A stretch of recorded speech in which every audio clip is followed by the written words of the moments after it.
आप सभी को मेरा नमस्कार।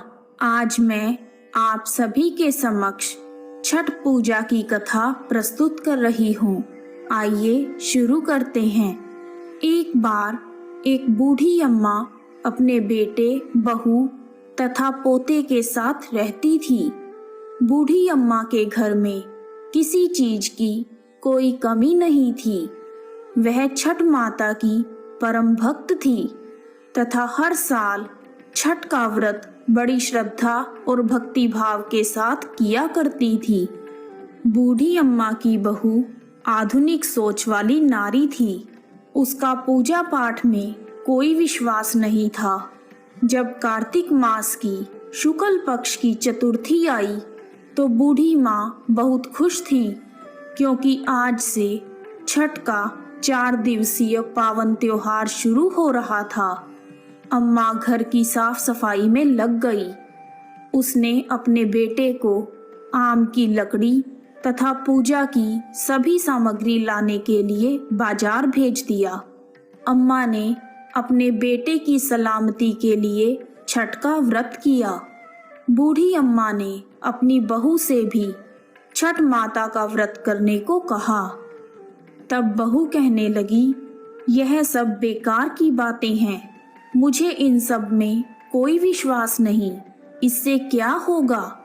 तब बूढ़ी अम्मा अपनी बहू को छठ माता की महिमा बताते हुए एक पौराणिक कथा सुनाती है। अम्मा बोली, बेटा, बहुत समय पहले की बात है। प्रियव्रत नाम के एक प्रसिद्ध राजा थे। उनके पिता का नाम था स्वयंभू मनु। प्रियव्रत बहुत सदाचारी और धार्मिक प्रवृत्ति के मनुष्य थे। विवाह के कई वर्षों के बाद भी जब उन्हें कोई संतान नहीं हुई, तब ऋषि कश्यप ने उन्हें पुत्रेष्टि यज्ञ कराने की सलाह दी। राजा प्रियव्रत ने पूरे विधि विधान के साथ पुत्रेष्टि यज्ञ का अनुष्ठान किया। पुत्रेष्टि यज्ञ के प्रभाव से प्रियव्रत की पत्नी ने स्वर्ण के समान सुंदर एक पुत्र को जन्म दिया, परंतु वह पुत्र मरा हुआ पैदा हुआ। राजा प्रियव्रत उस मृत बालक को लेकर शमशान में गए और उस एकांत भूमि में पुत्र को छाती से चिपकाकर बिलख बिलख कर रोने लगे। इतने में वहां पर एक दिव्य विमान दिखाई दिया। शुद्ध स्फटिक मणि के समान चमकने वाला वह विमान अमूल्य रत्नों से बना था। उस विमान पर बैठी हुई मन को मोह लेने वाली एक परम सुंदरी देवी को राजा प्रियव्रत ने देखा। उस देवी को देखकर राजा ने बालक को भूमि पर रख दिया और बड़े आदर के साथ देवी की स्तुति की। वह देवी स्कंद भगवान की प्रिय पत्नी षष्ठी देवी थी। उनका शांत विग्रह ग्रीष्मकालीन सूर्य के समान चमचमा रहा था। उन्हें प्रसन्न देखकर राजा ने पूछा, हे देवी, तुम कौन हो? राजा प्रियव्रत की बात सुनकर देवी ने उनसे कहा, राजन, भगवती मूल प्रकृति के छठे अंश से प्रकट हुई मैं देवी षष्ठी हूँ और इस संसार में छठ माता के नाम से प्रसिद्ध हूँ। इस प्रकार कहकर छठ माता ने उस बालक को उठा लिया और अपने प्रभाव से उसे पुनः जीवित कर दिया। जब राजा ने देखा तो वह स्वर्ण के समान सुंदर प्रभाव वाला बालक हंस रहा था। अभी राजा प्रियव्रत उस बालक की ओर देख ही रहे थे कि छठ माता उस बालक को लेकर आकाश में जाने लगी। यह देखकर राजा के कंठ, होठ और तालू सूख गए। उन्होंने माता की स्तुति की। तब प्रसन्न हुई माता ने कहा, तुम सर्वत्र प्रकृति यानी सूर्य, उषा, जल तथा वायु की पूजा कराओ और स्वयं भी करो। प्रकृति की आराधना से तुम और समस्त संसार वर्ष भर सुखी, स्वस्थ और निरोगी रहेंगे और दीर्घायु को प्राप्त होंगे। तब राजा प्रियव्रत ने सूर्य, उषा, जल, वायु तथा छठ माता का व्रत किया और पूजा की, जिससे प्रसन्न होकर छठ माता ने राजा को उनका पुत्र दे दिया।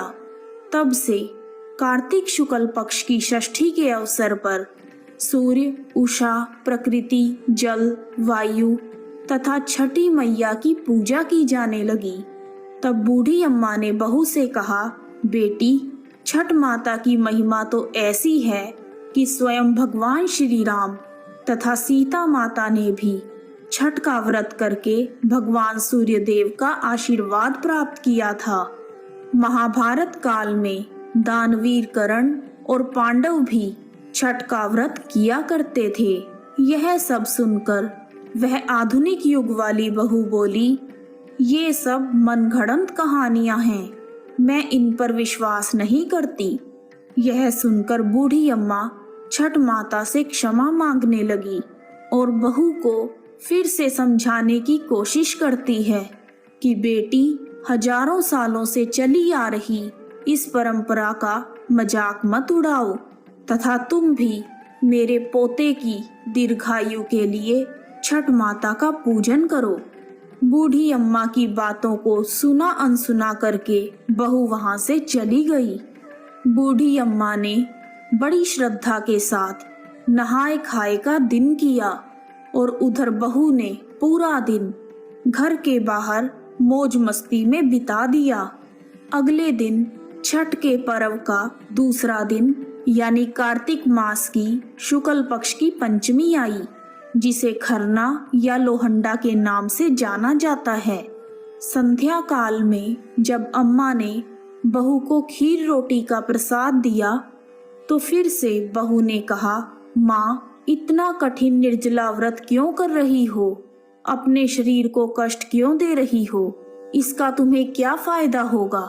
यह सुनकर बूढ़ी अम्मा ने बहू को फिर से छठ माता की महिमा समझाने की कोशिश की, परंतु बहू ने उन सभी बातों को अनसुना कर दिया और अपने कमरे में जाकर सो गई।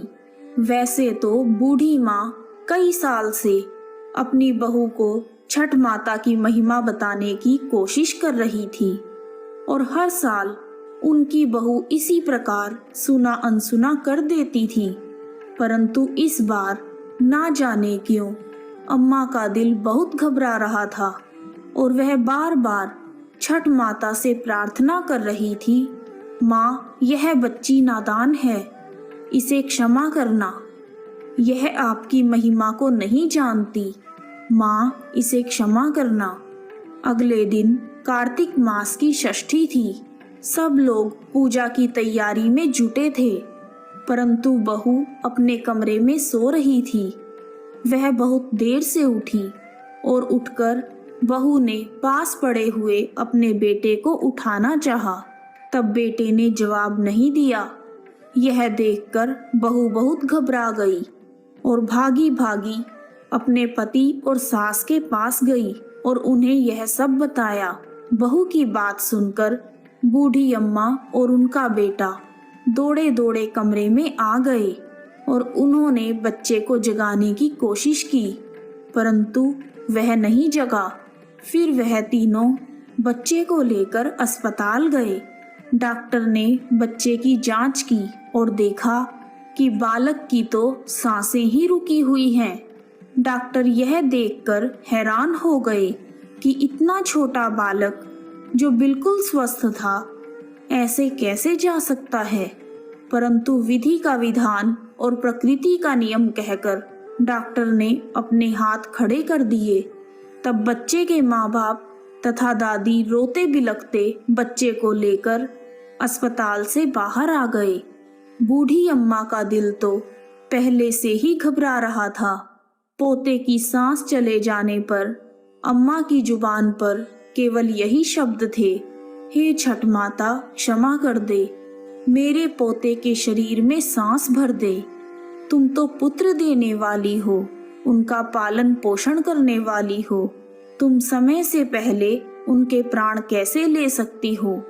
यदि हमसे कोई भूल हुई है तो हमें क्षमा कर दो माँ। उसी समय कहीं से एक अनजान औरत वहां आ गई और अम्मा की बहू से कहने लगी, कि छठी मैया किसी के भी असमय प्राण नहीं लेती। तुमने अवश्य ही कोई ऐसी भूल की है जिससे माता बहुत नाराज हो गई है। आज छठ का पावन पर्व है। पूरी श्रद्धा से छठ माता को याद करो और विधि विधान से माता का व्रत करने का संकल्प करो। तुम्हारा पुत्र अवश्य ही जी उठेगा। शोक में डूबी हुई माँ के लिए यह शब्द उम्मीद की किरण लेकर आए और ना जाने कहां से एकदम बहू के अंदर श्रद्धा का संचार कर गए। बहू ने आंखें बंद करके छठ माता को याद किया और विधि पूर्वक छठ का व्रत करने का संकल्प लिया। जैसे ही बहू ने आंखें खोली तो उसने देखा उसका बच्चा आंखें खोलकर हंस रहा है। यह करिश्मा देखकर सब परिवार वाले और डॉक्टर आश्चर्यचकित हो गए। बच्चे को जीवित देखकर जैसे ही बहू ने उस अनजान औरत को धन्यवाद करने के लिए सिर घुमाया तो देखा कि वहां कोई नहीं है। वह समझ गई कि वह साक्षात छठ माता ही थी जो उसे स्वयं इस व्रत की महिमा का ज्ञान कराने के लिए आई थी। उसके बाद बहू ने बूढ़ी अम्मा के साथ मिलकर पूरी श्रद्धा से पूजा की तैयारी की और शाम को घाट पर जाकर सूर्य देव को संध्या अर्घ और अगले दिन उषा अर्घ दिया। हे छठ माता, जैसे आपने अनजान औरत के रूप में आकर बूढ़ी अम्मा के पोते की रक्षा की, उसी प्रकार हम सबके परिवार की भी रक्षा करना। हम पर अपना आशीर्वाद बनाए रखना। जय छठ मैया। कथा समाप्त।